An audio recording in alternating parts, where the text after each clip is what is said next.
Voilà, on va reprendre notre cours de Zohar et c'est un texte qui va bien sûr parler de la délivrance finale du Mashiach ben David, fils de David, du Mashiach ben Yosef, fils de Yosef, et le lien entre ces deux Meshichim, entre ces deux libérateurs et Moshe Rabbeinu. C'est un texte très intéressant, bien évidemment un texte du Zohar, donc complètement, totalement fermé, codé, et on demande au Maître du Monde de nous aider à rentrer par les fissures qui se trouvent dans la porte, parce que ouvrir la porte, c'est sûr que c'est impossible, c'est pas de notre niveau.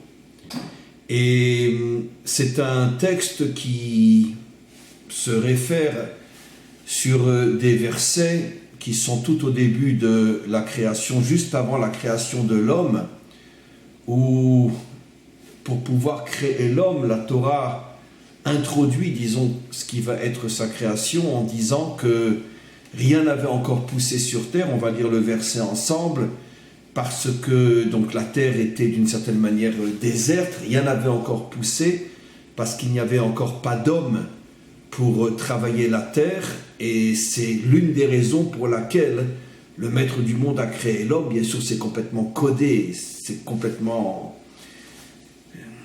fermé, mais en tous les cas, c'est ce que la Torah dans ses codes nous dit, que rien n'avait poussé parce qu'il n'y avait pas d'homme pour travailler la terre, et après on enchaîne dans la création de l'homme. Alors le verset dit « Vechol siar hasadeh terem yeh ba'ara » Aucune végétation n'avait encore poussé sur terre.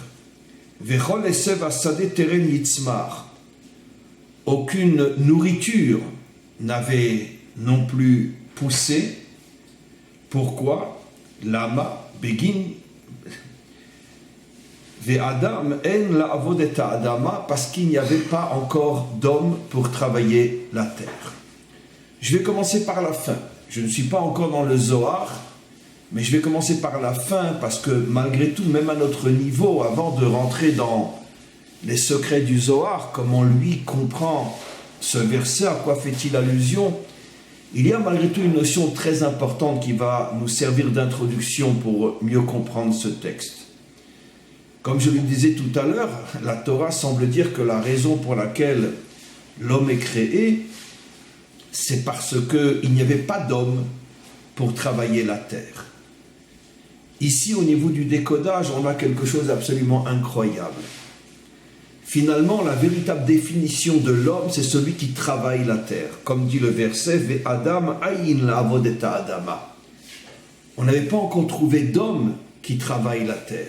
Alors évidemment, j'ai déjà expliqué des milliers de fois, et heureusement, en 2020, la grande majorité de ceux qui étudient intelligemment la Torah comprennent que le récit de la création de l'homme et de toutes les choses qui ont été créées chaque jour, il ne faut strictement rien prendre à la lettre, ce ne sont que des codes, que des métaphores, et la Torah n'est pas un livre de physique, mathématiques, d'histoire, géographie, qui vient nous parler de la création telle que les savants essayent de la comprendre, même si eux se trompent complètement, et si jusqu'à aujourd'hui, personne, absolument personne, n'est capable de savoir véritablement comment tout a commencé. Je parle sur le plan scientifique.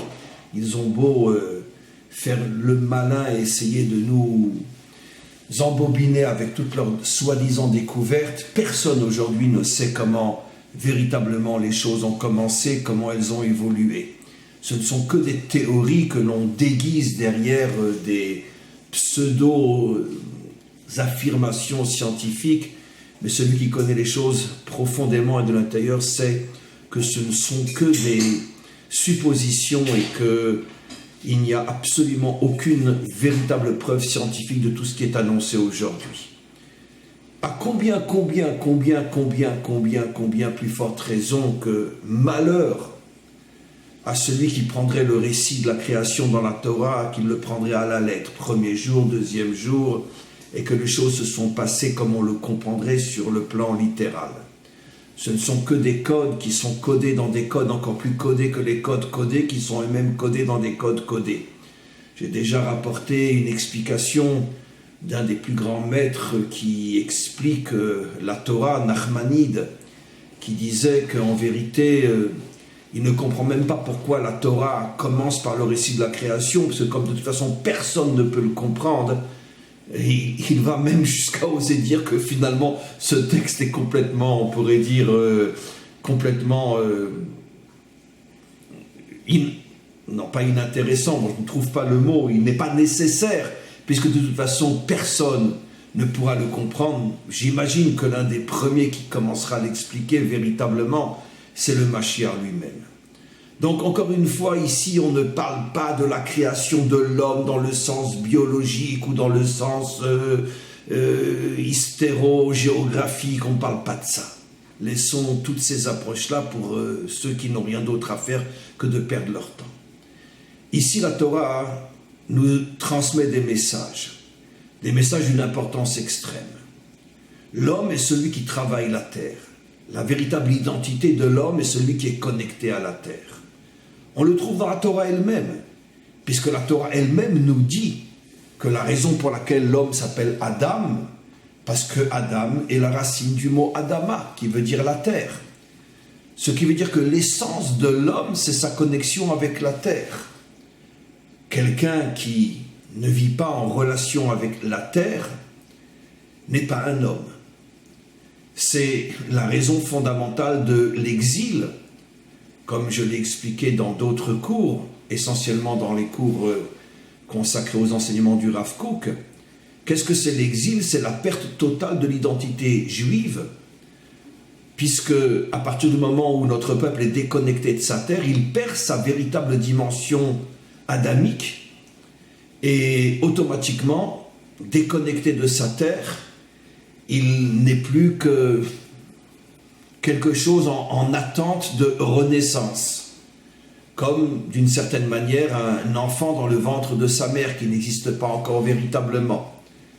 Ce que je dis est expliqué par nos maîtres qui disent quelque chose d'absolument incroyable.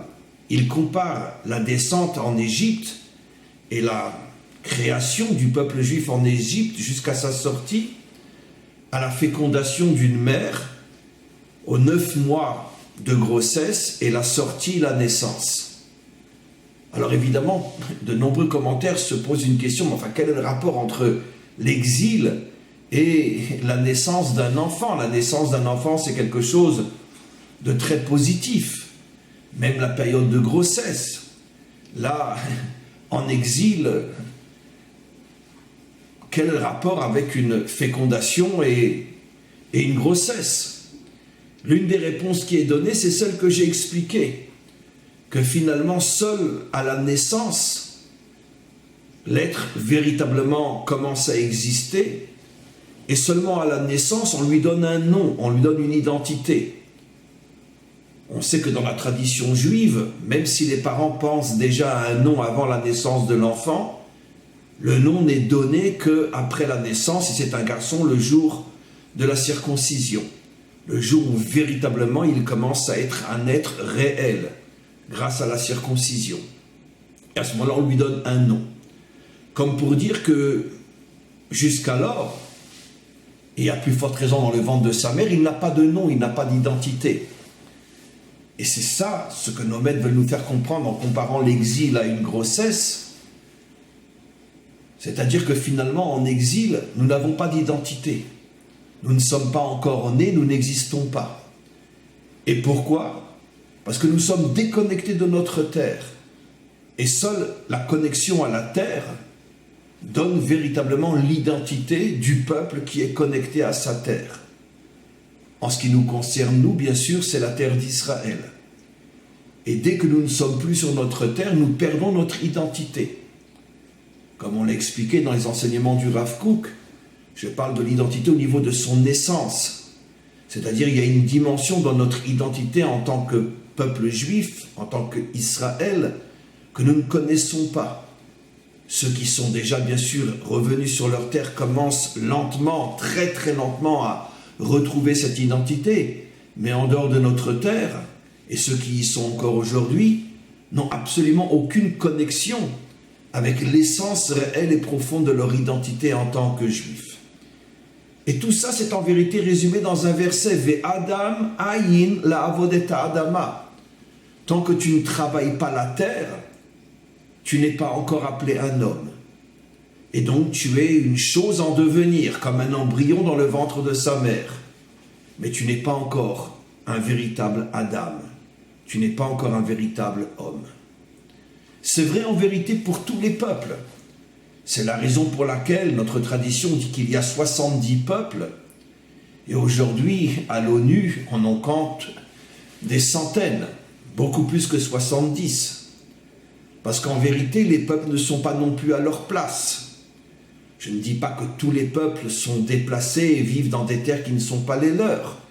Mais en tous les cas, tout est mélangé, comme je l'ai souvent rapporté dans un des traités du Talmud, Masechet Avodah Zara, pour ceux qui veulent vérifier. Au tout début de ce traité, nos maîtres nous disent que l'une des premières choses que Hachem fera au moment de la délivrance finale, c'est de reconstruire les nations.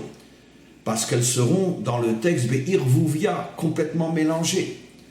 Et donc finalement, on ne saura plus qui est français, qui est belge, qui est suédois, qui est américain. Tout est mélangé. Et le maître du monde reconstruira les 70 peuples et remettra chacun à la place qui lui convient pour que véritablement il puisse se construire en tant qu'Adam, en tant qu'homme. Et donc, comme je l'ai souvent expliqué, l'exil est beaucoup plus visible chez nous, Israël, mais en vérité, comme nous sommes le microcosme des 70 peuples, si nous sommes en exil, l'humanité tout entière est en exil. Ça se voit moins chez les peuples parce qu'ils n'ont pas eu aussi un déplacement géographique aussi long et aussi terrible que le nôtre, mais malgré tout, tous les peuples sont en exil aujourd'hui parce que la nationalité française ou américaine ou canadienne ne fait pas de toi un véritable Français, un véritable Canadien ou un véritable Belge ou autre chose.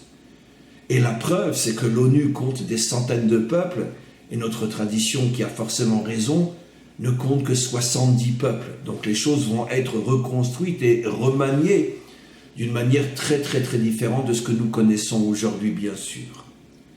Donc c'est la raison pour laquelle, en vérité, la dimension adamique, c'est-à-dire la véritable dimension humaine, a complètement disparu depuis des millénaires. Depuis que le peuple juif est en exil, et son exil traduit l'exil de l'humanité tout entière, toute l'humanité a perdu finalement la dimension adamique réelle. Elle est en potentiel chez nous, bien évidemment. De la même manière qu'un fœtus dans le ventre de sa mère est potentiellement un être humain qui va naître. Mais pour l'instant, il est encore dans le ventre de sa mère, il est encore en devenir. Exactement de la même manière, l'identité adamique est cachée au plus profond des 71 peuples, Israël les 70, mais cette dimension est complètement voilée parce que l'humanité tout entière est en exil. Et qu'est-ce que signifie l'exil, encore une fois? Qui Adam Aïl Avod et Adama. Parce que finalement, personne ne s'intéresse véritablement à construire le monde. Travailler la terre dans le sens de construire le monde, bien évidemment. Il ne s'agit pas de faire de nous des paysans, des agriculteurs. Encore une fois, je veux dire, arrêtons de lire la Torah au premier niveau. Travailler la terre, c'est-à-dire construire le monde. D'ailleurs, comme un agriculteur qui, d'une certaine manière, en labourant et en faisant tout ce qu'il fait, construit d'une certaine manière la terre qui était peut-être aride et qui ne produisait rien avant qu'il se mette à travailler la terre et à en faire sortir de la nourriture. Donc, un homme véritable est celui qui construit le monde, construit la terre. Et ça fait des millénaires que personne ne construit la terre. Tout simplement parce que ceux qui ont, d'une certaine manière, une activité qui permet la construction du monde, ce qu'on appelle aujourd'hui la civilisation, dans la grande majorité, il ne s'agit que d'un moyen pour faire de l'argent, pour accéder au pouvoir, dominer les autres, par le biais de la technologie, ou à plus forte raison par tous les autres chemins qui finalement donnent le pouvoir à une minorité qui exploite la majorité. Personne ne construit le monde et pour l'humanité véritablement. Tous ceux qui essayent, encore une fois, de construire la civilisation ont tous, pratiquement tous, un intérêt qui tourne autour de leur ego, de leur orgueil et de la puissance dont ils rêvent. Grâce, encore une fois, à l'argent qu'ils vont recevoir, grâce à leur découverte et toute autre chose aussi. De vrais constructeurs du monde, ça veut dire finalement d'apporter le bonheur, la paix, la construction pas seulement matérielle, mais aussi morale et spirituelle du monde. Cette construction n'a jamais existé. Personne, absolument personne ne s'en est jamais vraiment occupé. Chez les peuples, c'est évident, et même dans notre peuple, allez, on a un exemple qu'on ressort toujours du tiroir ou du congélateur. David, le roi David, c'est le seul dans toute l'histoire de notre vécu sur notre terre, je dis bien, parce que bien sûr que Moshe aussi s'est occupé de construire son peuple, et lui n'était pas sur la terre d'Israël, mais sur notre terre, le seul qui était à la tête d'une nation sur sa terre, c'est David, et c'est la raison pour laquelle c'est le seul au sujet duquel on dit il est Chaï Vekayam, c'est le modèle éternel du peuple juif. Regardez comment un dirigeant d'une nation ne s'est soucié toute sa vie que d'une seule et unique chose, comme le dit le verset, que David rendait la justice et faisait du bien à son peuple. Il essayait de construire une société fondée sur la justice réelle et pas simplement une minorité qui écrase la majorité, on pourrait dire soit déguisée derrière la démocratie ou sans masque la dictature, mais il n'y a strictement aucune différence entre la démocratie et la dictature, sauf que bon, pour le peuple, la démocratie fait moins mal que la dictature. Mais c'est toujours une minorité qui écrase et qui exploite la majorité. Il y a eu un homme sur terre, au sujet duquel la Torah dit « Vayas David, mishpat utzdaka le'amo » que David ne se préoccupait que d'une seule chose, construire une société juste. Mishpat et tzedaka est fondé sur la bonté, sur l'entraide.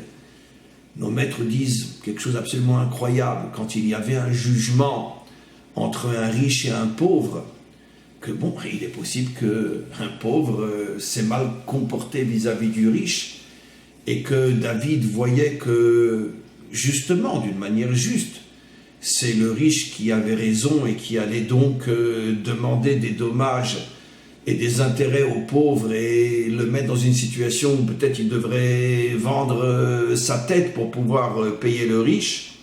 Qu'est-ce que faisait David? Il laissait le tribunal rendre son verdict. Le riche a raison, le pauvre a tort et il doit je ne sais combien de milliers d'euros qu'il n'a pas. Et peut-être qu'il va devoir vendre le seul champ qu'il a ou la seule maison qu'il a pour payer le riche. David demandait à ce que le jugement soit rendu. Et puis après, il envoyait un messager donner aux pauvres la somme qu'il devait donner aux riches, de manière à ce que le pauvre puisse s'acquitter de sa dette. Et c'était un chesed, une bonté, une charité, j'aime pas le mot, excusez-moi, mais une charité que le roi David faisait. Quand je le dis, j'ai presque envie de pleurer, sincèrement, parce que je me dis, c'est pas possible, est-ce que vraiment un homme comme ça existait? Vous connaissez un dirigeant au monde depuis des millénaires qui se soucie de savoir ce qui se passe dans chaque tribunal de son pays, et s'il entend qu'un pauvre va être condamné, il sort, il avait donc une caisse dans l'État qui était consacrée uniquement à aider les pauvres de pouvoir s'en sortir dans la vie.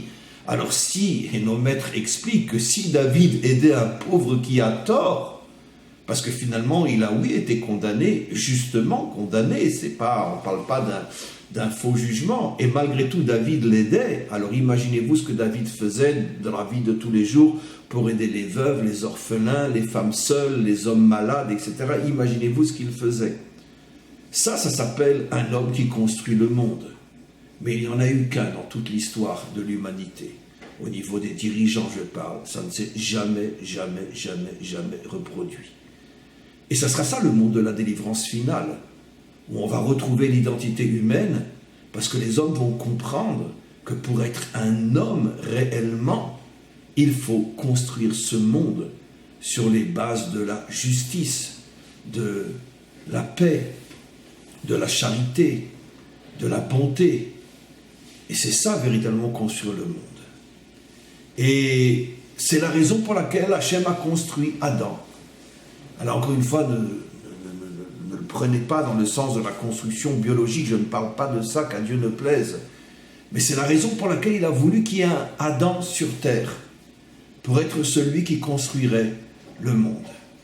Voilà ce que nous dit le verset, et de là on peut comprendre, chacun d'entre nous peut se poser la question, qu'est-ce que je fais pour construire le monde? Si je fais uniquement ce qui remplit mes intérêts personnels, même d'une manière propre, peu importe, je suis quelqu'un de droit, je suis quelqu'un de propre, mais en vérité je vis uniquement pour me construire, moi et ma famille. Eh bien, d'après cette définition, je ne suis pas un homme. Je suis une créature, mais je ne suis pas un homme.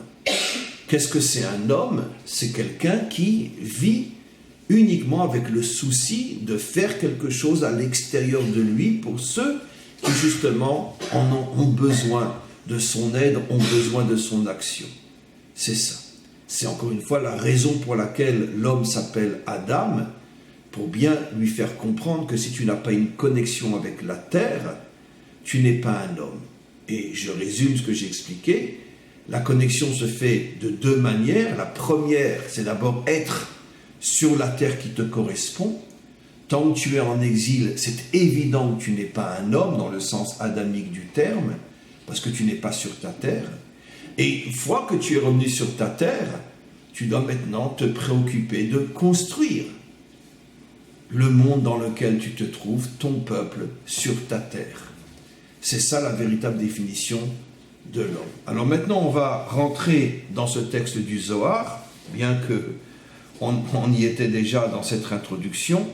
On va voir comment le Zohar va expliquer maintenant ce à quoi font allusion les parties de ce verset qui disent que rien n'avait encore poussé et aucune nourriture n'était encore apparue parce qu'il n'y avait pas d'homme pour travailler la terre. C'est-à-dire la terre ne produisait rien parce que personne ne s'intéressait à elle.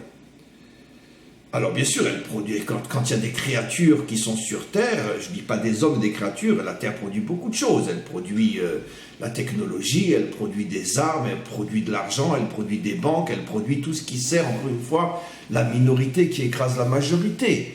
Mais de la nourriture qui donne la vie, ça, la terre ne peut pas donner la vie, elle donne la mort, mais elle ne donne pas la vie, tant qu'il n'y a pas des hommes qui s'intéressent vraiment à la construire.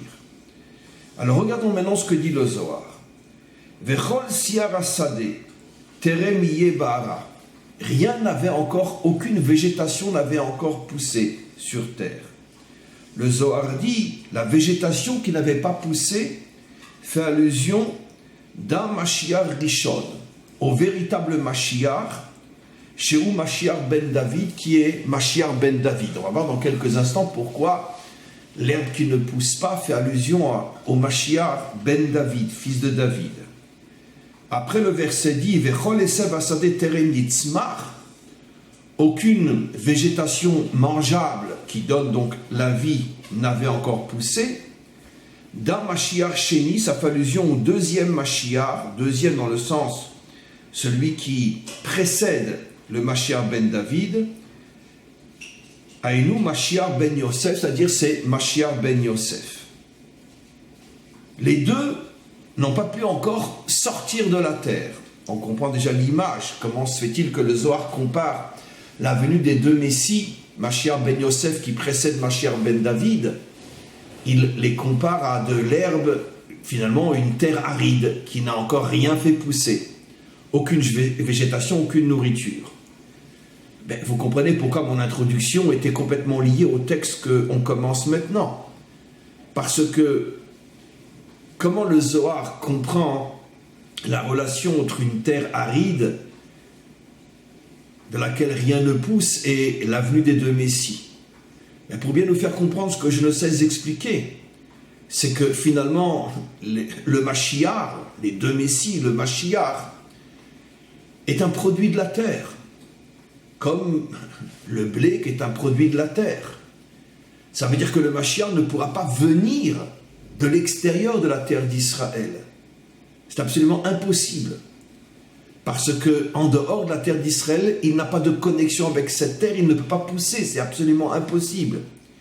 Il doit être d'abord sur la terre et après s'être véritablement enraciné dans la terre, après avoir créé entre lui et la terre une connexion inimaginable, à ce moment-là, la terre va le faire pousser, c'est-à-dire va le faire se dévoiler.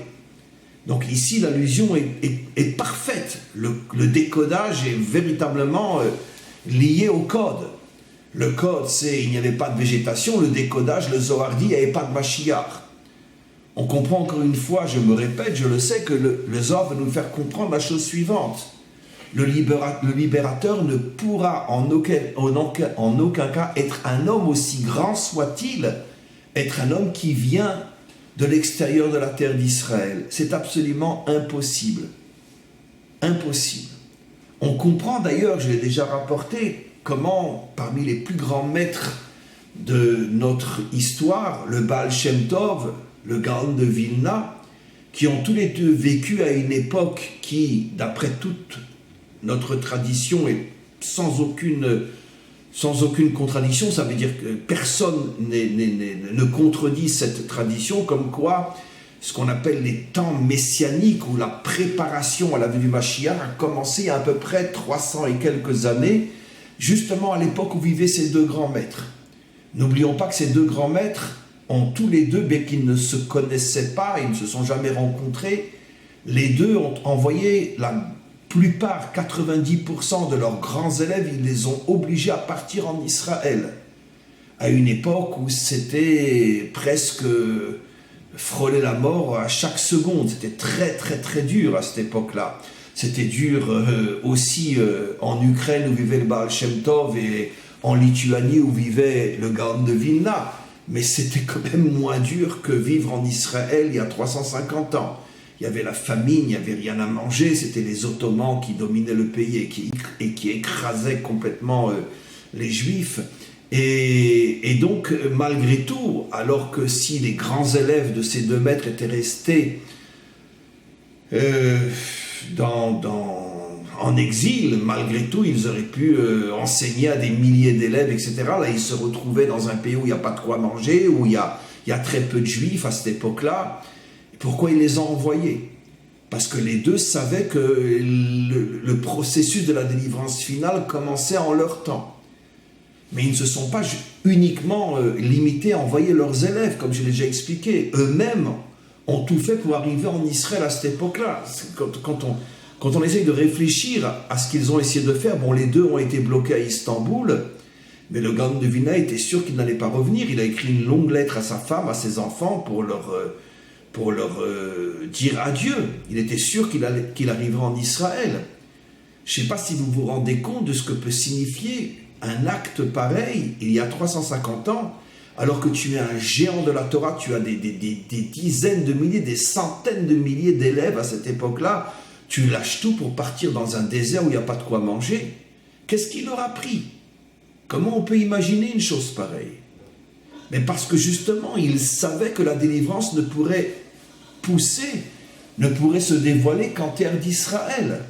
C'est la raison pour laquelle, et bien sûr qu'ils connaissaient ce texte du Zohar, à partir du moment où le Zohar dit que le Mashiach c'est comme une herbe qui pousse de la terre, donc la délivrance ne pourra pousser que de la terre d'Israël.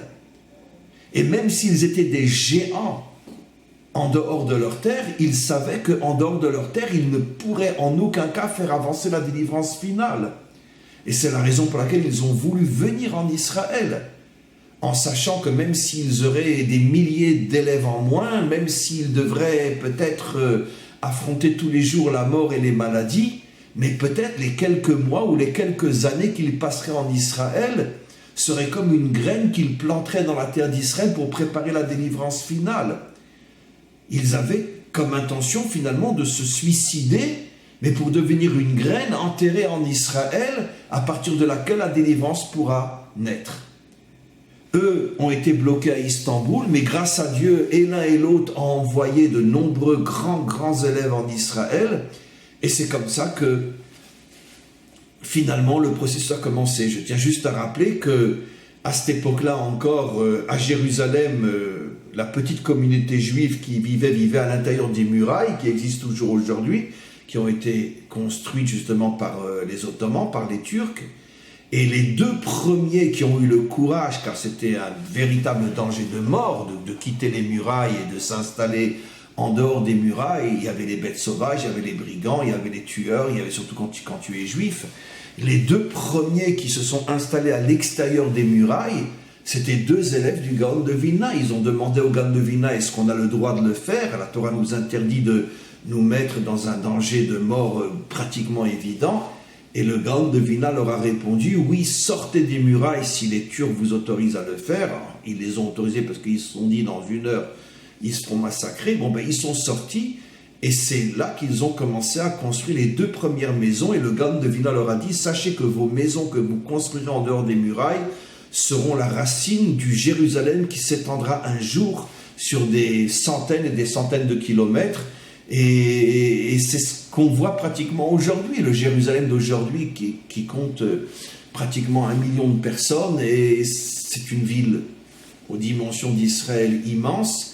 Et quand le Gaon de Vilna disait qu'il s'étendra sur des centaines de kilomètres, c'est parce qu'il faisait allusion à une des prophéties qui dit qu'un jour la lumière et la sainteté de Jérusalem s'étendra sur toute la terre d'Israël. Ça veut dire que toute la terre d'Israël, d'une certaine manière, deviendra sur le plan spirituel un grand Jérusalem. Et ceux qui ont été les initiateurs de ce dévoilement ont été 2 élèves du Gaon de Vilna. Et dans le fameux livre, le Kol HaTor, écrit par l'un des plus grands élèves du Gaon de Vilna qui est venu lui s'installer en Israël sous la demande de son maître, dans ce livre, il raconte que le Gaon de Vilna lui a clairement dit « Je ne t'envoie pas là-bas pour que tu t'assoies toute la journée, que tu étudies et que tu pries. Non, je t'envoie là-bas pour que tu construises des maisons, pour que tu plantes des vignes et pour que tu travailles la terre. Évidemment que tu vas étudier, mais je ne t'envoie pas pour faire de toi uniquement un étudiant. » Parce qu'il faut reconstruire notre terre. Ça veut dire que ces maîtres-là avaient compris que la délivrance viendrait de la terre d'Israël. Et prendre un des plus grands élèves et finalement lui demander de consacrer des heures tous les jours à autre chose que l'étude de la Torah, c'était quelque chose de révolutionnaire à l'époque.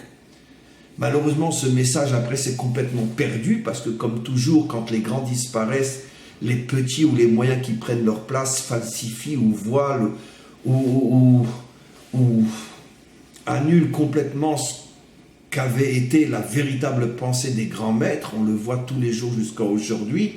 Malheureusement, dès qu'un grand disparaît, ceux qui continuent son chemin font tout pour éliminer tout ce qui dérange les moutons. Et donc, c'est ce que deviennent tous les mouvements jusqu'à aujourd'hui, strictement sans la moindre exception. Et donc ces 2 grands maîtres ont été trahis par ceux qui finalement ont pris leur place, puisque le processus du retour sur la terre d'Israël a complètement été annulé 2-3 générations après, et toute cette pensée que ces 2 grands maîtres avaient puisé du Zohar lui-même a été complètement étouffée, et on sait très bien comment les choses se sont terminées, malheureusement jusqu'à aujourd'hui encore pour une grande partie de ceux qui se prétendent représenter la Torah. En tous les cas, le Zohar demande l'âme. Pourquoi rien n'avait encore poussé de la terre? C'est-à-dire pourquoi les 2 messies ne s'étaient pas encore dévoilés? Puisque le Zohar refuse de prendre ce texte-là comme un texte de science biologique, il comprend qu'il n'y a que des messages. Alors il dit Begin Delit Taman Moshe, parce que Moshe ne s'était pas encore lui-même dévoilé. C'est-à-dire, chez Nishmato Titlabesh Baem, tant que l'âme de Moshe ne s'habillera pas à l'intérieur de ces 2 messies, ils ne pourront pas se dévoiler en tant que messie. Quelque chose d'absolument incroyable que révèle le Zohar. Il faut que l'âme de Moshe se dévoile en eux pour qu'ils puissent atteindre leur statut, leur niveau de Messie. Des Alé Itmar, et c'est ce à quoi fait allusion le verset quand il dit il n'y avait pas encore d'homme pour travailler la terre. Chez Moshe Nikra Adam, Moshe est l'homme véritable. Adayin Lohaya, il ne s'était pas encore dévoilé en terre d'Israël. Afin de construire la Shrina, la véritable présence divine qui est liée à la terre. Et c'est ce que dit un autre verset, Lo yasu shevet me Yehuda da Mashiach ben David umchokek mi ben raglav da Mashiach ben Yosef ad ki yavo Shilo da Moshe. Un autre verset qui dit le Mashiach ben David et le Mashiach ben Yosef ne se dévoileront que lorsque Moshe lui-même se dévoilera. Alors on a ici quelque chose d'absolument incroyable. La vérité c'est que j'ai déjà tellement parlé que je devrais parler encore pendant plus d'une heure pour expliquer ce que nous venons de lire, mais on va commencer malgré tout et peut-être on terminera dans le prochain cours. Juste un instant.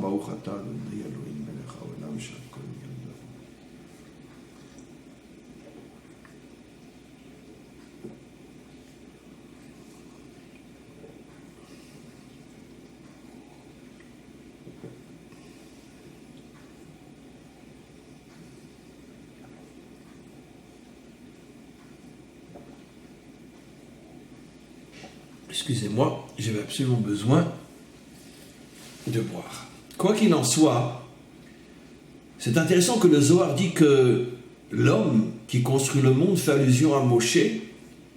Et tant que Moshe ne s'est pas dévoilé à l'intérieur des deux Messies, ils sont potentiellement Messies, mais ils ne peuvent pas se dévoiler en tant que Messie. De là, on comprend que c'est absolument incroyable ce que disent nos maîtres, que Goël Rishon ou Goël Acharon, que le premier libérateur qui est Moshe, sera lui-même le dernier libérateur. Bien sûr, tous les commentaires se posent la question comment Moshe peut être le dernier libérateur. Moshe est de la tribu de Lévi. Or, le libérateur sera le premier de Yosef et le deuxième, le vrai libérateur, de Yehuda. Donc, de la tribu de Lévi ne peut pas sortir le Mashiach, ni Yosef, ni Ben David. Alors, bien sûr, la réponse, on l'a ici dans le Zohar. Sur le plan biologique, physique, Mashiach ben Yosef viendra de la tribu de Yosef et Mashiach ben David viendra de la tribu de Yehuda. Mais sur le plan nishmatique, qui est l'essentiel, ce qui va donner à ces deux hommes leur dimension de Messie, c'est le fait que l'âme de Moshe va se révéler en eux et c'est elle qui va construire la dimension messianique dans ces deux hommes. Ce qui veut dire qu'effectivement, nos maîtres ne se sont pas trompés, puisque le Zohar l'affirme, que Moshe est le premier libérateur ainsi que le dernier libérateur, puisque sans l'âme de Moshe, comme on vient de le lire dans le Zohar, sans l'âme de Moshe qui se révèle dans les deux Messies, il n'y a pas de délivrance possible. Alors, bien sûr, il faut maintenant comprendre pourquoi c'est Moshe qui est appelé l'homme qui construit le monde. Je l'ai déjà expliqué dans de nombreux cours. On est en plein dans ces parachiotes-là en ce moment. Quand Hachem se dévoile à Moshe, pourtant Moshe, le travail peut-être le plus fabuleux qu'il va faire, c'est faire descendre la Torah dans ce monde. Libérer le peuple juif, bien évidemment. Faire naître Israël. Mais le faire naître, pourquoi? Pour devenir un peuple comme les autres? Non, bien sûr que non. Pour lui donner ce qu'il va faire de lui un peuple différent de tous les autres, la Torah d'Hachem, dont il est le détenteur et le seul et unique détenteur jusqu'à aujourd'hui. Donc, c'est évident que si on devait résumer l'action de Moshe, Moshe c'est surtout l'homme qui a donné la Torah à Israël. D'ailleurs, les prophètes appellent Moshe de cette manière-là. On a deux versets qui le disent, Zirchu Torat Moshe, souvenez-vous de la Torah de Moshe, ou bien un autre verset qui dit, Torah Natan lanu Moshe, Moracha, Moshe nous a donné la Torah. C'est intéressant que dans ces deux versets, on ne parle pas du fait qu'il a aussi sorti Israël d'Égypte. La réponse, je l'ai donnée, parce que il ne nous a pas sortis d'Égypte pour faire de nous un peuple de plus, mais pour faire de nous un peuple particulier, celui qui est le détenteur de la Torah d'Hachem. Donc sa véritable action, c'est de nous avoir donné la Torah. Or, il y a quelque chose d'absolument incompréhensible, inimaginable, dans toutes les parachiotes qui parlent de Moshe, donc depuis le début du 2e livre jusqu'à la fin du 5e, c'est que Moshe, quand Hachem s'adresse à lui, Hachem ne lui parle que d'une seule et unique chose, d'amener les enfants d'Israël en terre d'Israël. la terre où coule le lait et le miel. Il lui fait une vague allusion dans le fait que, entre la sortie d'Égypte et la rentrée en Israël, il y aura le don de la Torah. Mais c'est une vague allusion. Mais quand il lui parle explicitement du pourquoi et du but de sa mission, il ne lui parle que d'amener Israël sur la terre d'Israël. On sait que Moshe lui-même ne rentrera pas en Israël, et on sait que ça va être pour lui le drame de sa vie.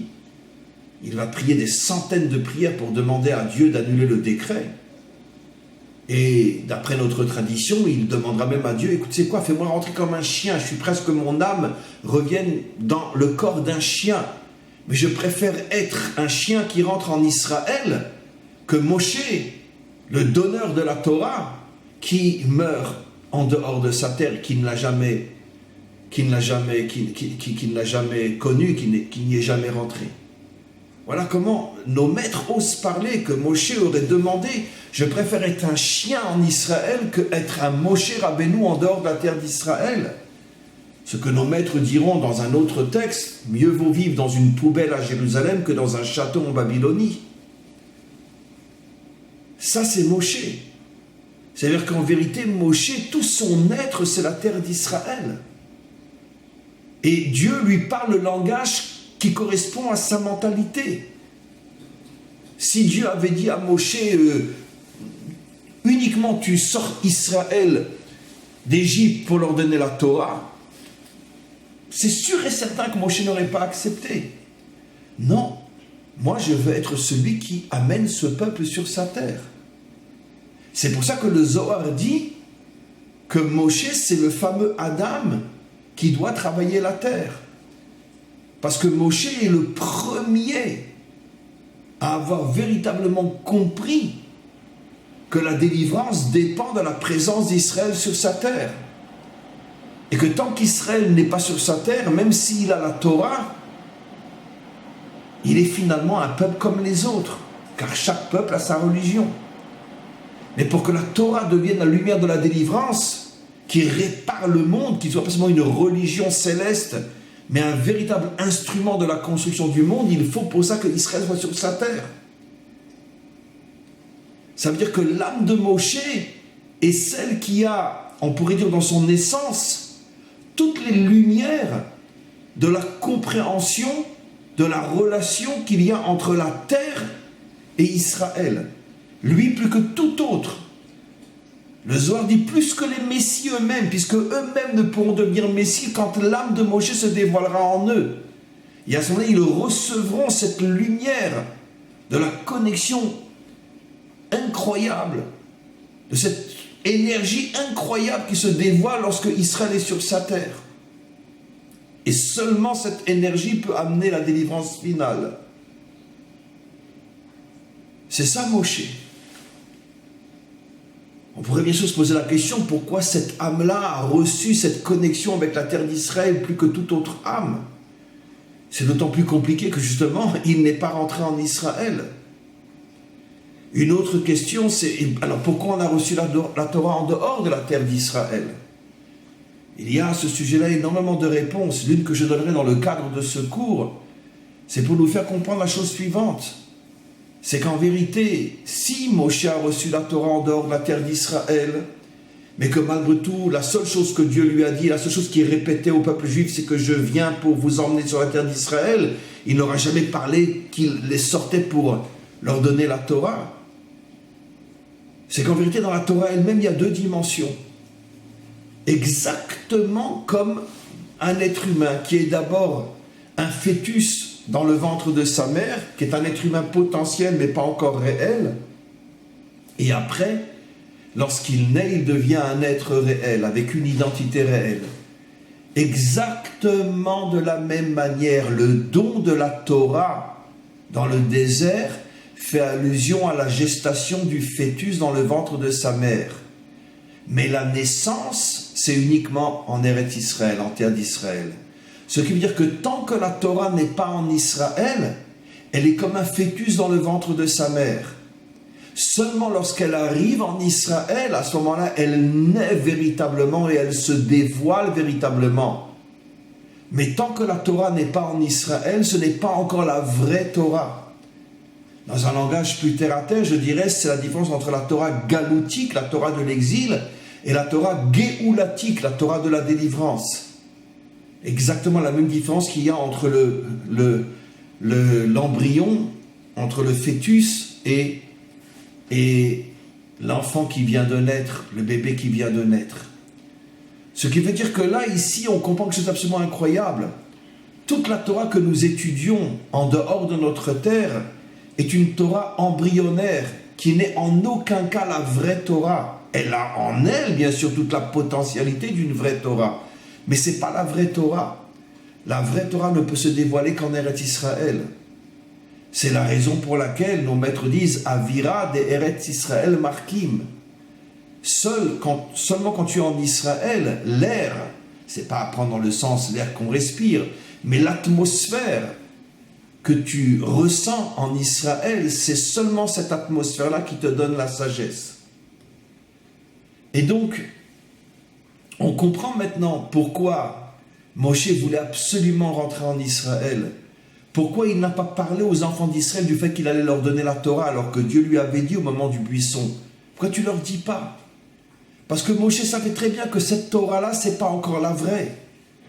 La vraie Torah ne se dévoilera véritablement qu'en Eretz Israël. La preuve, c'est que qu'est-ce que disent nos prophètes au moment de la délivrance finale? Ki mi Tzion tetze Torah, c'est de Tzion que sortira la Torah, du mont Sion, 3e temple. Et les commentaires posent une question évidente, mais attends, mais la Torah on l'a déjà reçue sur le mont Sinaï. Non, tu as reçu une Torah embryonnaire, mais la Torah naissante, la vraie Torah, elle sortira uniquement de Tzion, quand tout Israël sera sur sa terre et aura reconstruit le 3e temple au moment de la délivrance finale. Voilà ce que ce texte absolument incroyable nous révèle. Combien même les deux Messies ne pourront devenir des Messies que lorsqu'ils comprendront, grâce à l'âme de Moshe qui se dévoilera en eux, lorsqu'ils comprendront que finalement que toute la construction du monde ne dépend que d'une seule et unique chose, la connexion avec la terre d'Israël. Et quand le peuple juif retrouvera cette connexion qu'il a perdue ou qu'il n'a jamais eue pratiquement depuis des millénaires, à part quelques individus dans chaque génération, mais la grande majorité des juifs n'ont malheureusement pas cette connexion avec leur terre. La preuve, jusqu'à aujourd'hui encore, tous ceux qui n'y sont pas, et même ceux qui y sont, comme j'expliquais dans l'autre cours, qui vivent d'une manière occidentale et qui ne cherchent pas véritablement l'identité liée à cette terre pour vivre d'une manière qui est particulière à cette terre, sur cette terre. Et donc, les deux Meshichim, grâce à l'âme de Moshe qui se dévoilera en eux, feront naître dans toutes les âmes d'Israël la connexion avec cette terre, et c'est à ce moment-là que véritablement commencera la délivrance finale. Amen v'chen yeh ratzon.